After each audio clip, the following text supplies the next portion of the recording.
take a look at Rock and Roll Singer from High Voltage. So this one's going to be tuned down a quarter step, and I'll have a link for that tuner down there in the description. So this one's going to start off with this B power chord here. So I've got my first finger on the 2nd fret of the A, 4th fret on the D, and 4th fret on the G string. Now you can form that B chord like this or like this, whatever you're comfortable with. Malcolm really had a way of flattening out his pinky on these 2 strings here, but I just formed them like this to try to cover that bass. So anyway, so we're going to start this one off with an open A string to this B chord.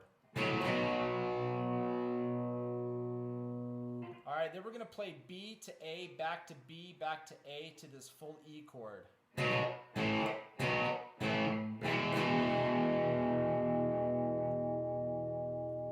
and we do that twice for the intro. Then the main riff is going to start. So we're going to have the main riff is going to be this B chord. And what we're going to do is we're just going to be lifting that first finger off that 2nd fret of the A and back onto that 2nd fret of the A string in this pattern.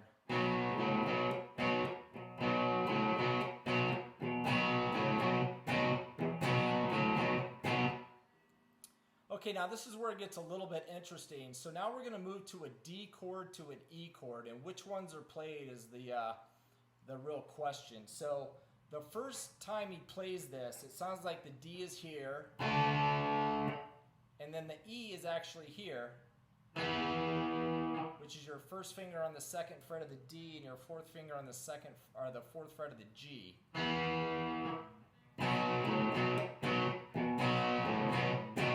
Back to that. Now for the rest of it, during the intro solo where Angus is playing this intro solo, sounds like the D is here and the E is here.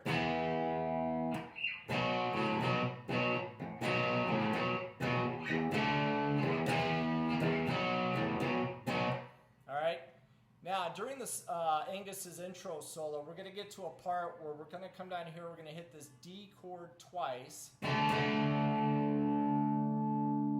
E chord twice, and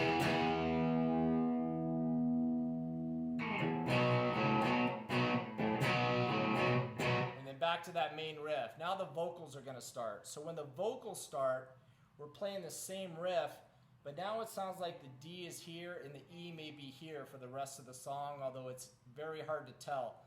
So I played it all 3 ways, and you guys can make up your own minds about which way it's really played.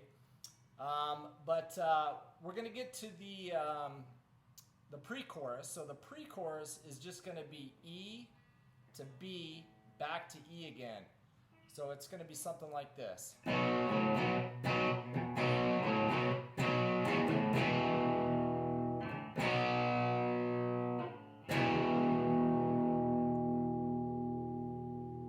Alright, so now we're going to start the chorus. So the chorus is going to be B, A, E, to D. And once we're going to hit the D chord once, and then we're going to hit it twice again real quick. So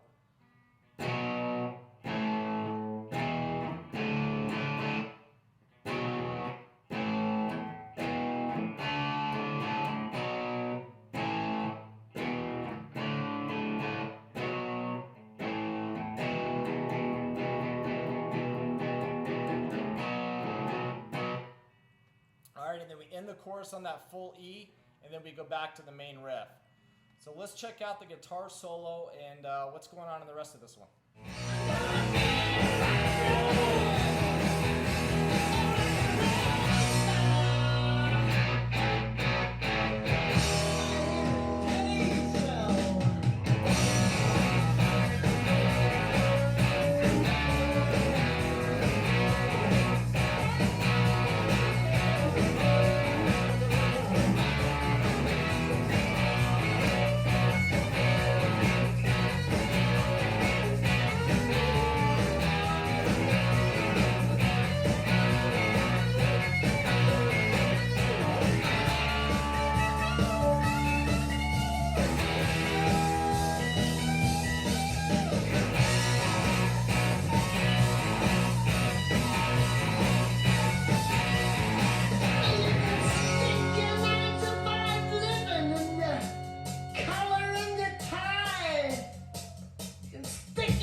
Okay, so as we head into the guitar solo, we're going to be coming out of the chorus on this E chord. Alright,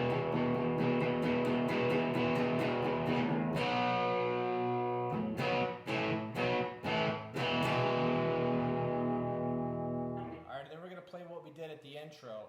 So there's another little nuance here as well, is that this might be played like this. And the same thing with the intro. But I don't hear this as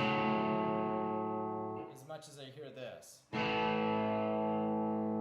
But it definitely could be played here. Maybe there's another guitar playing that and the other one's just playing the A chord. Anyway, it's kind of hard to tell.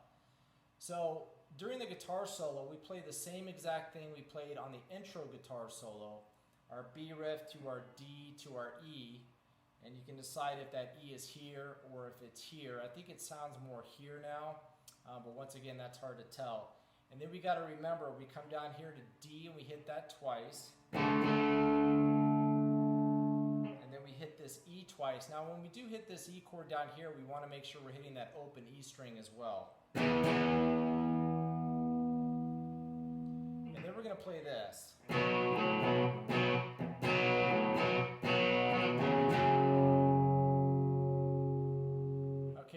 Up here to this F sharp, so we've been in B, and now we're just going to move these fingers up here to the A and the D string on the 4th fret, and we're going to make sure we hit the open E string to this F sharp chord. Alright, so now we're going to have some vocal lines from Bond, and then Malcolm's going to come back in on this F sharp, and he's just going to build it up in volume.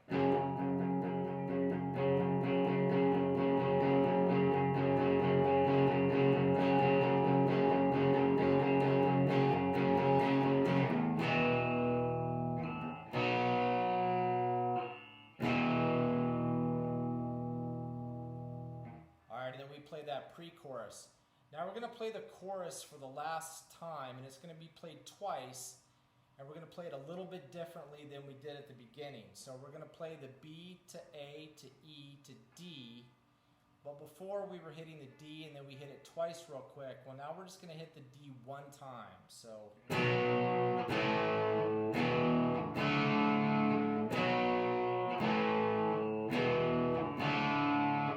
Alright, and we're going to go through that chorus twice, and you'll have that E chord in between the choruses there.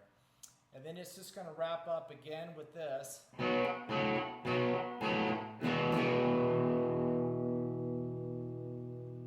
Or is it?